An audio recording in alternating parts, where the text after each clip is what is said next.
Welcome to Mindful Moments. Nourish your mind on the go. Our AI narration lets you delve into the wisdom of timeless books, extracting those golden nuggets of insight. All right, so have you ever just stopped and wondered, why is there anything at all? Why isn't there just nothing?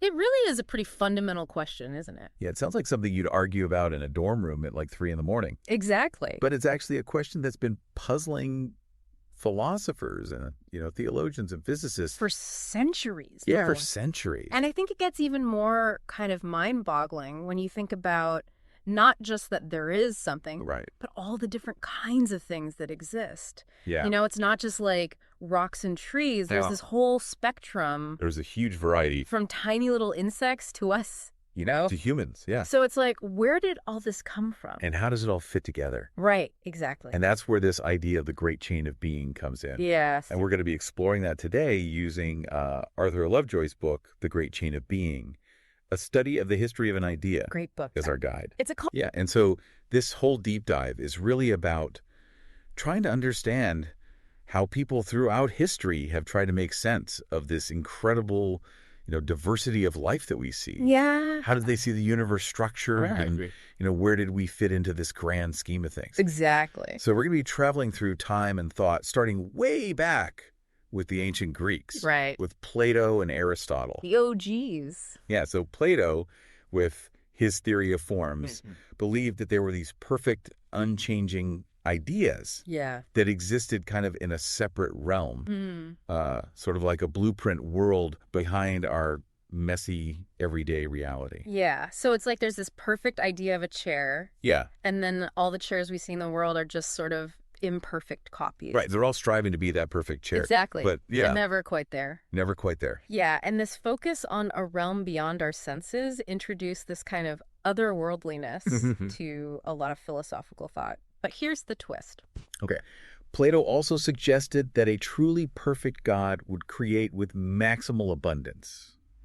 So on the one hand, you've got this focus on a perfect otherworldly realm. Right. But on the other hand, you've got this idea that the world should be overflowing with all kinds of beings. To the brim. Filled to the brim, right? And that tension is actually really important for understanding how the great chain of being emerged. Interesting. So how did this chain idea actually take shape? Well, let's fast forward a few centuries. Okay. And we meet thinkers like Plotinus and Thomas Aquinas in the medieval period. Right. They really took Plato's idea of abundance and ran with it. Okay. Envisioning a hierarchy of existence. Okay. Like a ladder. Got it. With, rocks and plants and simple creatures at the bottom, and then up through all the different animals, all the way to angels and God at the very top. So was it really believed that everything had its designated spot? There was no room for anything new? That's right. This concept is known as the principle of plenitude. And it suggests that the universe had to be full, with every possible being occupying its specific rung on the ladder. Wow. Talk about a cosmic traffic jam. No vacancies allowed. So if everything has its place, where does evil fit into this picture? Ooh, that's a great question. Right. If the universe is supposed to be perfect and complete, Right. how can bad things exist? Yeah. This was a huge challenge for medieval thinkers. I mean, Guys like Abelard really wrestled with this problem of evil in a supposedly perfect world. so how did they try to reconcile these seemingly contradictory ideas? That's something we're thinking about. Yeah, Maybe during a mindful moment. definitely. But let's not get bogged down in the medieval world just yet, Yeah. because there's another really big shift on the horizon. Right. One that's going to kind of rock the very foundations of how people saw the universe. You were talking about the Copernican revolution, right? Yes. That shift from an Earth-centered to a sun-centered exactly. model of the solar system. That's when I would imagine that threw a huge wrench into this whole chain of being idea. You'd think so, wouldn't you? Yeah. But surprisingly, the Copernican revolution didn't destroy the chain of being. Really? It might have even strengthened it in a way. Wow, that's fascinating. How did that work? Well, think about it. The discovery of a vast, potentially infinite universe Right. didn't actually disprove the chain of being. It just expanded the playing field. They see. So thinkers like Giordano Bruno They saw this as evidence for the chain's limitless possibilities. So instead of a finite ladder, they imagined a chain extending across countless worlds. Yes. Teeming with life in all its forms. Exactly. And this brings us to another turning point in our exploration of the great chain of being. The Enlightenment. The 18th century, right? Yeah, the Age of Reason. The Age of Reason. Scientific discovery. Okay. And during the Enlightenment, the chain of being was at its peak of popularity. Yeah. Thinkers like Addison and Pope saw it as proof of God's wisdom and the inherent order of the natural world. But this is where things start to get a little uncomfortable, right? Yeah. Because didn't some thinkers use the chain of being to justify social hierarchies? Unfortunately, yeah. To argue that inequality was natural? Even divinely ordained? Even divinely ordained. It's a reminder that even elegant philosophical concepts can be used for less than noble purposes. Yeah, definitely a point to ponder. For sure.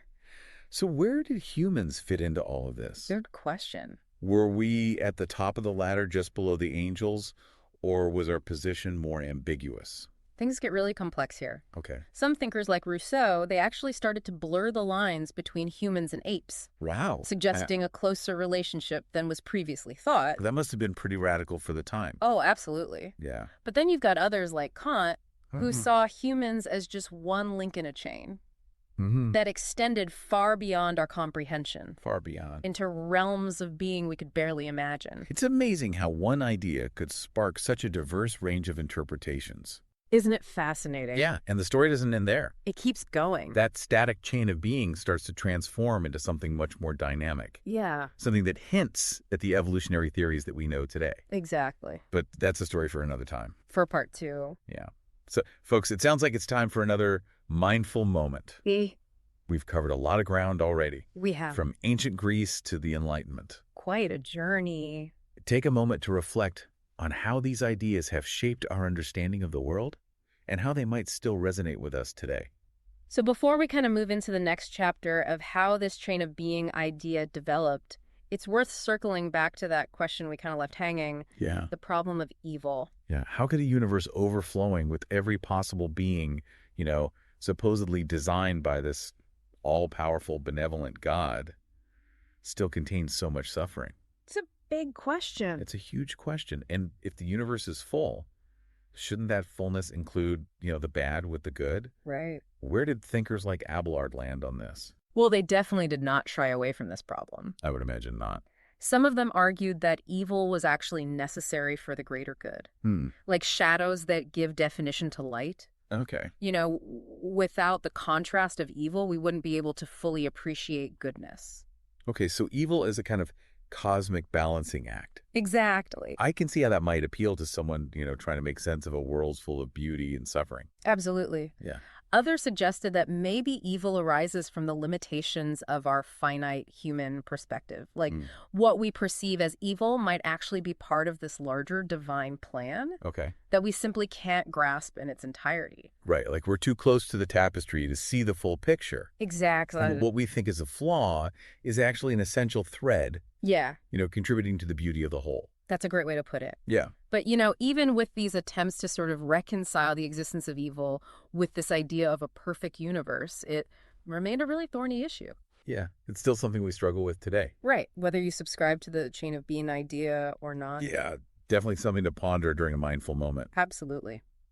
Speaking of shifting perspectives, let's fast forward a bit to the 18th century, the rise of Romanticism, right, which really emphasized individuality and emotional expression. Yes. And I'm curious how that squared with this idea of a fixed hierarchical chain of being. That's a great question, and it leads us to another really fascinating transformation of this concept. Romanticism, with its focus on the unique and the subjective, it might seem like it's completely at odds with this idea of a structured chain of being. Right. But in the hands of thinkers like Schiller and Schleiermacher, it actually breathed new life into the idea. Okay. I'm intrigued. How did they manage to do that? Well, they started by embracing the diversity inherent in the chain of being. Okay. Instead of seeing it as this rigid ladder, they saw it more as a vibrant tapestry, full of intricate patterns and endless variations. So instead of trying to fit everything into these neat little boxes, right, they celebrated the differences, the quirks. Exactly. Yeah, the things that make each being unique. The individuality. Individuality. Yeah. And Schiller in particular was really fascinated by this tension between our drive for order and our fascination with the richness and diversity of the world. Yeah, I can see that. And he believed that these two impulses, he called them the form tribe and the Stoff tribe. Hold on, let's unpack that a bit. Okay. Form tribe and Stoff tribe. Yeah, those are some German words. Can we get like a real world example? Sure. Of how this tension plays out? Yeah, imagine you're organizing your bookshelf. Okay. Right. The form tribe, your desire for order, might lead you to arrange your books alphabetically or by genre. Right. But then the Stoff tribe, that fascination with diversity, might tempt you to group them by color or size, you know, creating a more visually interesting but maybe less organized arrangement. Ah, I see. So it's that push and pull. Yeah. Between wanting things to be neat and tidy, but also wanting to embrace the messiness and beauty of variety. Exactly. And Schiller believed that this tension wasn't something to be resolved. It was something to be embraced. Okay. And he saw the chain of being in its kind of dynamic and diverse form as a reflection of this fundamental duality within us. So the chain of being wasn't just this static hierarchy, but a reflection of the ever-changing, endlessly fascinating nature of reality itself. That's a good way to put it. Yeah. And that's how the Romantics kind of reconciled this ancient concept. Yeah. With their emphasis on individuality and creative expression. Exactly. And it had a huge impact on the arts. Okay. How so? Well, you see this flourishing of new genres, rejection of rigid rules, and this celebration of experimentation and emotional intensity. So the chain of being, which started as a way of imposing order on the world, ended up inspiring a movement that celebrated the very things that defied categorization. Right, the things that break out of the boxes. That's quite a journey. It is, and it raises some really interesting questions. Like what? Well, for example, how do we reconcile our desire for order and meaning with the undeniable reality of diversity and change? That's a mindful moment right there. Indeed it is. Yeah. And we also have to ask ourselves, has the chain of being idea completely vanished? Yeah. Or are we still seeing echoes of it in the way we understand the world today? It's hard to imagine a concept that has persisted for centuries, just disappearing without a trace. Right. Are there ways in which we're still thinking within this framework, even if we don't realize it? It's a question we're going to delve into as we wrap up our deep dive. Okay. But first, let's take a moment to just appreciate how far this idea has come. Yeah. From the kind of fixed hierarchies of the medieval period to the dynamic, ever-evolving vision embraced by the Romantics. Yeah, a truly mind-bending journey. It is. Through the history of ideas, we'll be back shortly to explore the lasting legacy of the chain of being and what it might mean for us in the 21st century. Welcome back to the Deep Dive. So we've been on this fascinating journey, exploring the great chain of being. We have. From its ancient Greek origins all the way to its transformation during the Romantic era. Yeah, it's been quite a ride. It really has. We've seen how this idea has shaped how we think about the universe, our place within it. Right. And even the very nature of good and evil. It's touched on a lot of really fundamental questions. It has. But does this ancient concept, this chain of being idea, does it still hold any relevance for us today? Well, that's the million-dollar question, isn't it? Yeah, I mean, it does seem like a pretty outdated idea at this point. In some ways, yeah. We don't really believe in a literal ladder of beings anymore. Yeah. With, angels perched above humans and oysters clinging to the bottom rung. Right, we've moved beyond that kind of literal interpretation. Right, but I think the chain of being, even in its more metaphorical forms, still speaks to something very fundamental about the human experience. Okay, what do you mean? Well, I think it reflects our deep-seated desire to find order and meaning in a world that can often feel very chaotic and overwhelming. So even if we've abandoned the literal hierarchy, that underlying need to make sense of where we fit in, in the grand scheme of things. Yeah, the need to find our place. Yeah. I think that still resonates with us. I think you're right. I mean, think about it. We still classify and categorize the natural world. We do. We group species into families and kingdoms. Yeah, taxonomy. Exactly. And we're still fascinated by the story of evolution.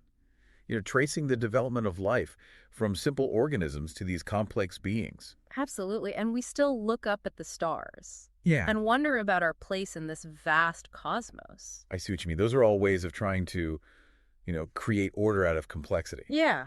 Makes sense of the pattern. To find our bearings in a universe that can often feel indifferent to our existence. Right, we're trying to find those connections. Exactly. And in that sense, the chain of being hasn't really vanished. No. It's just kind of morphed into new forms, adapted to our evolving understanding of the world. Exactly, a more nuanced understanding. So the chain of being is less about a literal chain. Right. And more about this underlying human drive to connect the dots. Yes. To find patterns. To make sense of things. To make sense of our place in the universe. Yeah, I think that's a really important point. Yeah, and that drive is even more relevant today than ever before, right? I would argue that yes. I mean, in a world of, information overload, rapid technological change. Yeah. Things are moving so fast. Increasing uncertainty. It can feel very overwhelming. Yeah, the need for meaning and connection is maybe more acute than ever. I think that's a really insightful observation. So the next time we find ourselves, sorting our bookshelves, gazing at the stars, or just pondering, the mysteries of existence. Yeah, those big questions. We might just be tapping into that ancient impulse. That's a good way to think about it. To create order out of chaos. To find our place in this, grand chain of being, however we choose to define it. I love that. And that brings us to the end of our deep dive into the great chain of being. It does. A big thank you to Arthur O. Lovejoy. Yes. For his incredible work on this subject. Definitely. And we hope this exploration has kind of sparked your curiosity. Yes. And left you with some mindful moments to ponder. Really some food for thought. As you go about your day. And if you're interested in learning more about the great chain of being, be sure to check out Arthur O. Lovejoy's book. Yeah, The Great Chain of Being. We'll have a link to it in the episode description. And of course, don't forget to subscribe for more fascinating explorations of history, science, and everything in between. We've got a lot more deep dives coming your way. We do. And as always, share this episode with your friends. Spread the word. They'll thank you for it. Until next time, keep diving deep. Keep asking those big questions.